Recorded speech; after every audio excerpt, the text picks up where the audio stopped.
This is a video that came out on Al Jazeera English, why some African Americans moving to Africa, the stream. So I'm going to go ahead and play this video.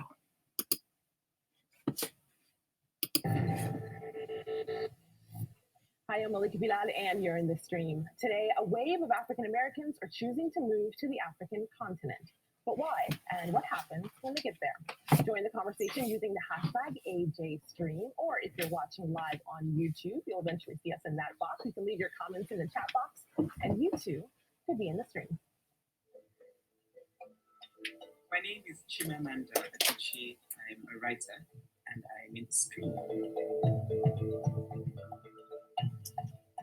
In recent years, thousands of African Americans have made the decision to, quote, return home to the African continent. Many say they want to escape the racial pressure pot of the United States, while some want to connect to the land of their ancestors. For others, countries like Ghana wooed them with an easy immigration process and the promise of a better life. Though many in African countries are welcoming of the Americans in their midst, not everyone is thrilled by their new neighbors. So joining us to talk about all of this in Accra, Ghana, Mohamida Al-Muhajir. She's a marketing and media consultant. She also made the documentary film Black Sit about the migration of African Americans. In Cape Town, South Africa, Lita Sokutu. He's an anthropologist and social literacy consultant. In Namibia, Kaylin Reed Shipanga. She's a journalist and editor of the website African American in Africa. And here in our studio, Barrett Pittner, a writer and journalist focusing on race, culture, and politics in the United States. Welcome to the stream, everyone. So this is a conversation that is very hot for their audience. They love this topic. And so everyone wanted to chime in with why people might want to move to the continent of Africa. This is just one of the tweets we got. This is from Edmund, who says, it's about identity. Events like the slave trade and colonial rule almost wiped away that African identity. And thank goodness people are once again asking deep questions about that identity. Kaylin, I want to go to you with that idea, talking about the draw of what made you want to leave the US and move to Namibia. I have a picture here on my laptop that I pulled up of you not too long ago, you teaching English. Talk to us about that experience and what made it so enticing for you. But basically by the time I was about 23, 24 years old, I personally just became kind of tired and bored of America. And I just really fell in love with the energy and vibrancy that came with Black nations, especially after visiting Barbados, which is where I have matrilineal lineage. And so I basically decided that, I wanted to experience life on the African continent. And so I started doing research on the internet about ways to move to Africa. And I found out that one of the easiest ways was through volunteer teaching. And so I applied to an American organization, and that's how I ended up in Namibia. The rest is history. I ended up getting married to a Namibian. I'm now a mother here. But really just for me, it was, I personally was kind of unsatisfied with American life. And I've always felt a connection just to the continent and to my African ancestry and just to the energy of Black nations. And so it was really attractive, and it's been an intoxicating experience. So you mentioned that I had to chuckle at tired and bored of living in America and the American context, really. So Mohammed, I want to go to you with that idea. I pulled up on my screen here an article about you, headlined Why Some African Americans Are Moving to Africa. This is from our colleague Azad Isa on the Al Jazeera English site. And you decided to move to Ghana for a one-year fellowship in 2014 and then stayed. What was behind that decision? Well, actually, I did graduate school in Ghana in 2003, but I didn't feel like it was time for me to move yet. Lots of things weren't in place. But I came back 10 years later. In 2013, I had an amazing experience. There was so much development that had happened in that time that I was like, now is the time. I applied for a fellowship. It was a one-year fellowship. I figured that would give me enough time to, get the lay of the land, see how much I liked it. And at the end of 1 year, I was like, I'm here. I'm not going anywhere. And I've been here since then. Barrett, you heard those two experiences. What goes through your mind when you hear that? it makes a lot of sense, and because frankly, people not being enjoying living in the United States or having issues as an African American in the United States, that makes a lot of sense. And there's plenty of African Americans who have gone to countries in Europe and have felt more comfortable in Europe than they have in America. So going to Africa and feeling this connection to more African people, which doesn't necessarily mean that it's your home per se, where you go back and like you're rekindling something that you have like a very real connection that you're not saying the connection is completely gone, but the comfort level and the ability to adapt and thrive in that environment, it makes a lot of sense. And so I can see why people would be interested in doing so. Okay, so then I want to throw a little dynamite into this conversation. Here's some people who are not so interested. This is B. McNeil, who tweets, definitely not. African American blood runs in the veins and sinews of the United States. We should make this country more fair and equitable to people of color, not cut and run, so to speak. We also got a video comment from someone who thinks similarly along those lines, and she's also a former Stream guest. Serene writes sent us his video on this point. Have a listen. As a descendant of American chattel slavery, I don't necessarily feel the need to go back to Africa, a place that I've never been, in order to reconnect with my roots, because I feel like my roots are right here in the United States, where my ancestors literally gave their lives building this country as enslaved people. They sunk their blood, sweat, and tears into this country, and I don't feel it's necessary for me to leave to find my roots. Baird, you wrote a piece in 2015 for Daily Beast. I pulled it up here. African Americans can't go home, and the title there is Rootless. And this is under the opinion page. But talk to us about that idea that Serene mentioned in her video comment. This is home. This is where her roots are. Yeah, without a doubt, as an African American, this is our home. Like my family has been here for generations upon generations, and I'm as American as you can get. But the complexity of being an African American is that we've never been allowed to have the complete agency to treat this fully as our home in like the true American sense. And that will incline people to go in search of other places where they can feel they can fully exercise their agency and be themselves to the fullest. And so that brings about a complexity where you kind of have, as a culture, two environments where you can't be fully home in either one, but you do have an obligation domestically in the United States to fight for equity for African Americans. But at the same time, the colonization across the globe has made it so that Black stories, African stories don't get the representation that they need. And collectively, we have to work to enhance that too. So it's a fight, domestically and internationally to elevate Black voices and strive for equality across the board. So you can't go home per se, but you do have a connection to both places that you have to, work for the betterment of all Black people. Lisa, I want to bring you into the conversation here on the point Barrett raised about you can't go home. You work with students who go to the continent, specifically South Africa, and have different experiences. Can you talk to us about that? In essence, we work with students like American exchange students that come here for study abroad programs, but we also work with a lot of American international schools. And they are based here in South Africa. And what you often find is there's this desire from the white students to, serve this environment and help Africa in a very romantic sense. But on the flip side, you've got African Americans who come here and are looking for an idyllic sense of home, an idyllic sense of a reconnection with their roots, which falls a little bit shallow because the Africa and the homeland that you're looking at is messy, complex, and us people that were born and raised are still trying to figure out themselves.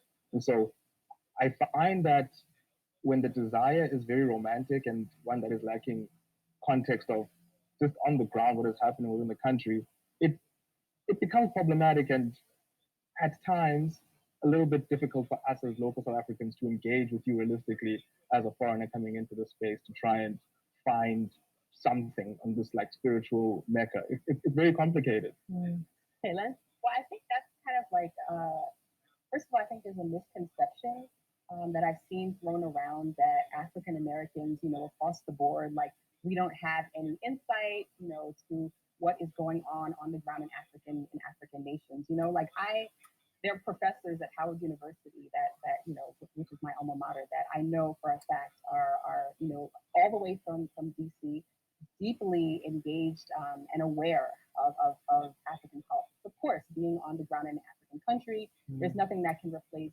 and also being an African or being a South African, there's nothing that can replace, that direct insight.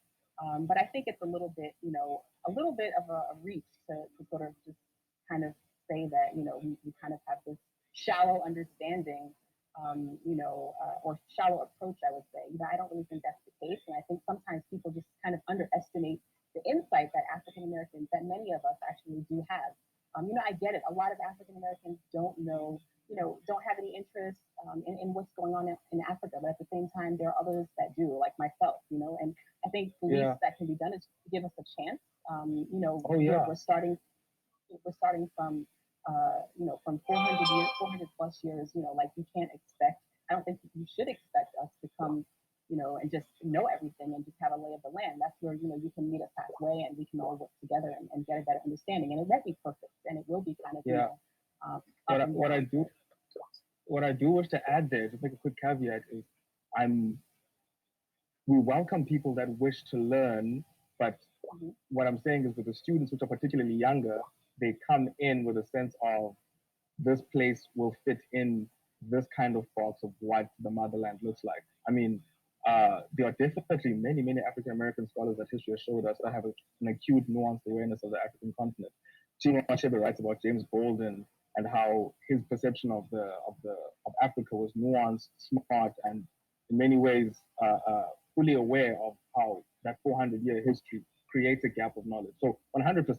What I'm saying is the self-interrogation, which is happening from us, locals that are born and raised, needs to be extended, and the desire to learn needs to also occur with those people that are coming inside, if that makes sense. I'm not painting with broad strokes at all. I hear what you're saying. I hear what you're saying. You mentioned self-interrogation, and I think one of the things that came up in our community is a feeling from people on the continent that some Americans are not doing that self-interrogation as accurately and thoroughly as they need to be. Take a look at these two tweets from Lon Ray. He mentions, first of all, this isn't new, and that goes to the idea that the Back to Africa movements have been happening since the 1800s to contemporary times. He says, this is an experiment hundreds of years in the making. I have friends here in Nigeria whose surnames are Fernandez, Da Silva, etc. Their great-grandparents are returnee slaves from Brazil. They all have Yoruba first names, though, and they're completely re-assimilated. He goes on to say, I haven't come across any of them in Lagos, and frankly, I wouldn't advise them to come here. Nigeria is where dreams come to die. They'll be quickly disillusioned. In Ghana, they might find more to their taste because of its economic climate and low population. So there is one naysayer there, but I want to give that one to you, Mohamida, because I'd like you to give us an idea of what happens when you land. It can't all be rosy. What does that look like? What should people expect?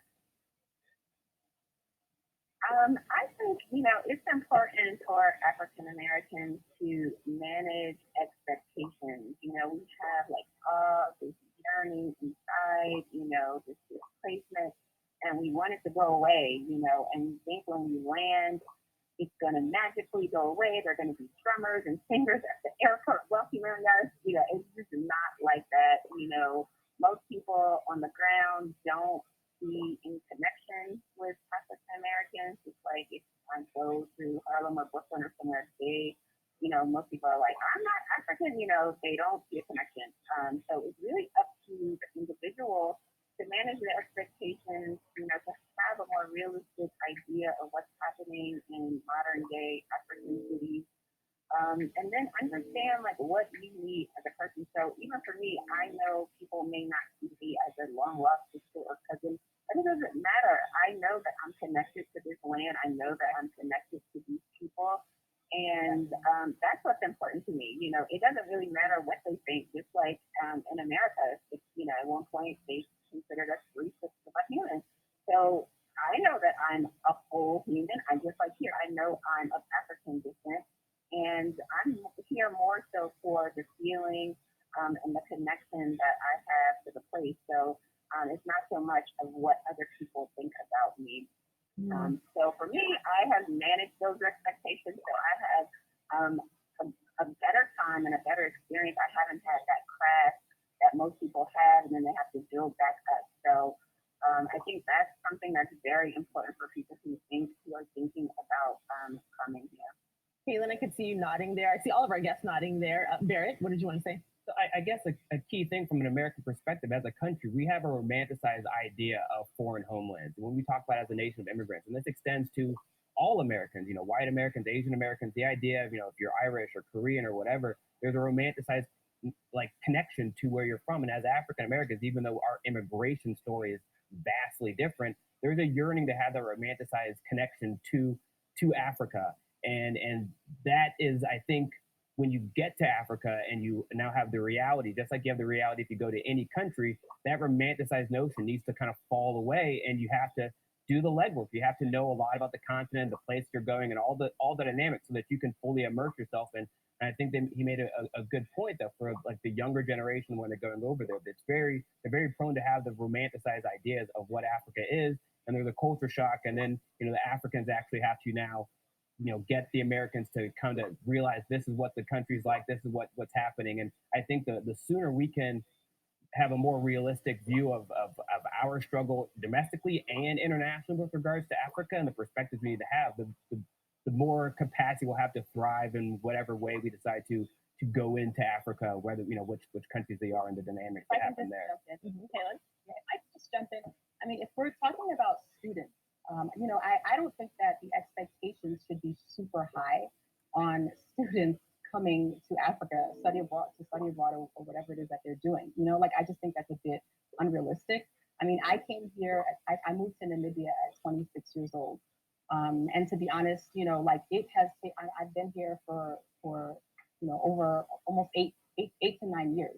And it has taken me a long time, and it's still not perfect, just for me to, understand my feelings and, continually manage my own expectations. So, I really don't think that, you're going to find, this perfect African American adaptation or entrance into the African continent, particularly with students. I hope that you don't hold them too high, and just be patient with them, because it really seriously is a process. Even for me, I came as an adult, and I'm still learning every day, little things, big things. It's really a process, and it does take patience, and it's not pretty all the time. And so yeah.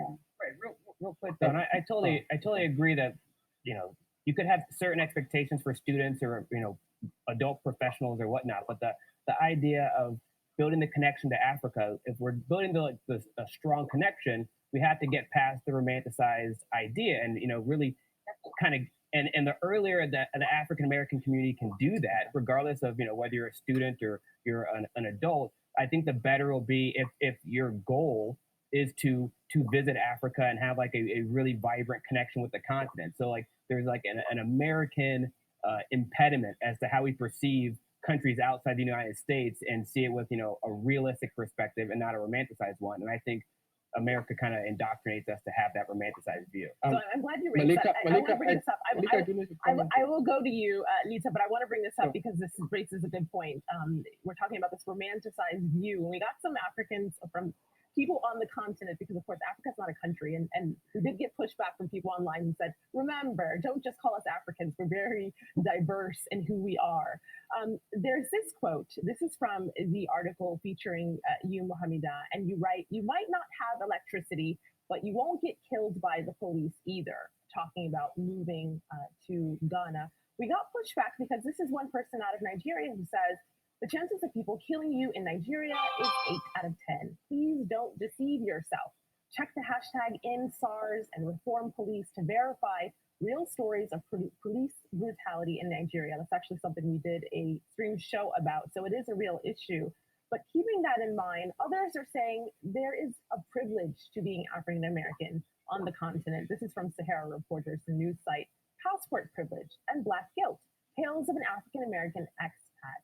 And this is something our community definitely relates to. Abel says, I've been telling my African American brothers and sisters that they are more privileged and protected as Americans in Africa. I'm going back to my home, Ethiopia, because I can be in a better position as a US educated Ethiopian than trying to find acceptance here. So that's a little pushback on that idea. Lisa, I wanted to bring you in here. What are your thoughts?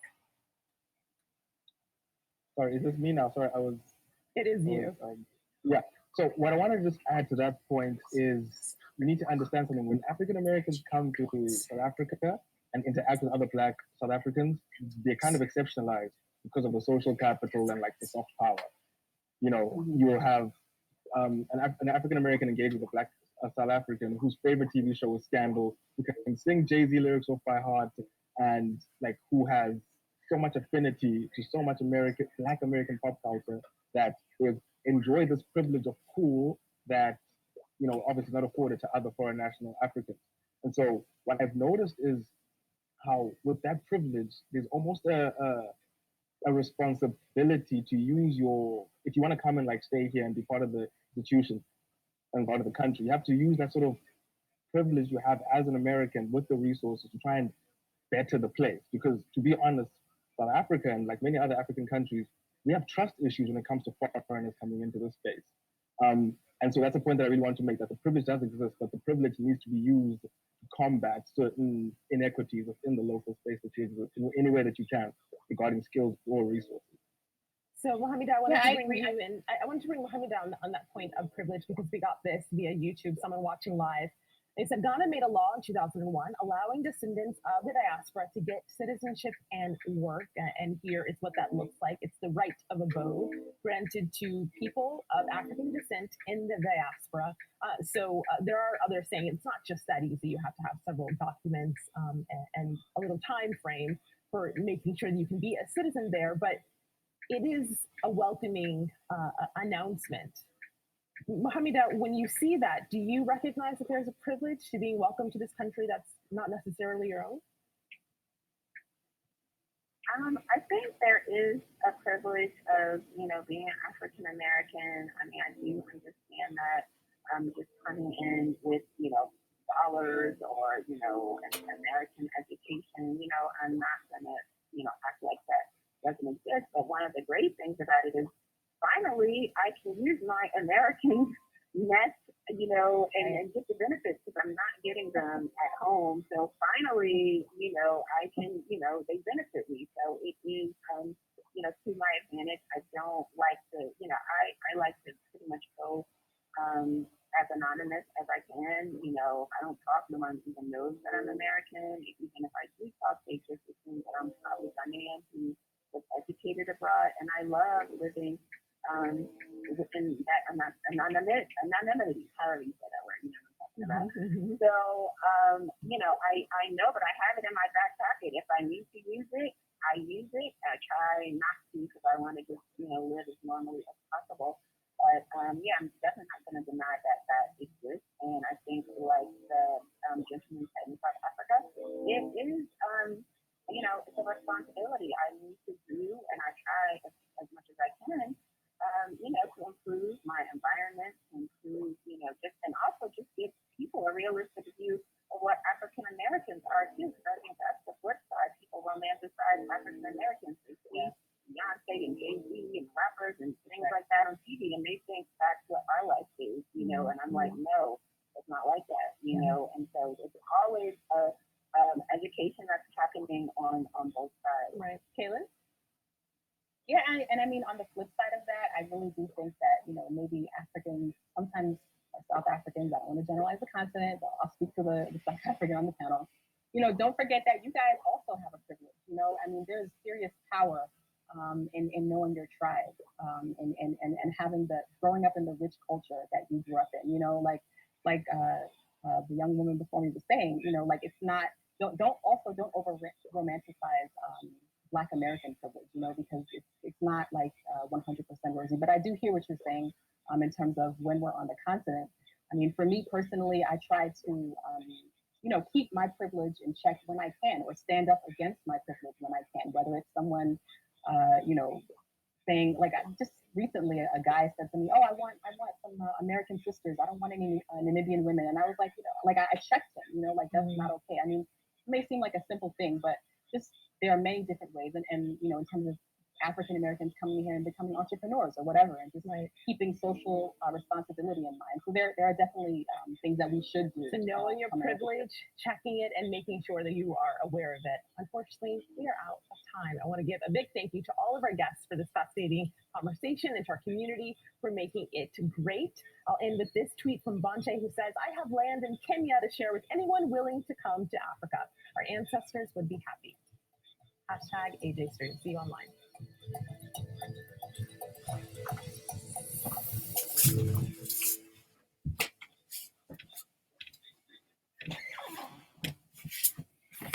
All right. Please tell me what you think, ladies and gentlemen. I thought this was very interesting. And someone had told me probably about a year ago the process of Black people that want to go back to Africa, especially Ghana, is a very simple process. They said, in Ghana, it's very simple. They don't complicate the process of becoming a citizen if you want dual citizenship. So please tell me what you think of this video. Please leave your comment and subscribe. Don't forget to hit on that notification bell twice and join me on Black Junction TV and blackspot.com. Peace, family.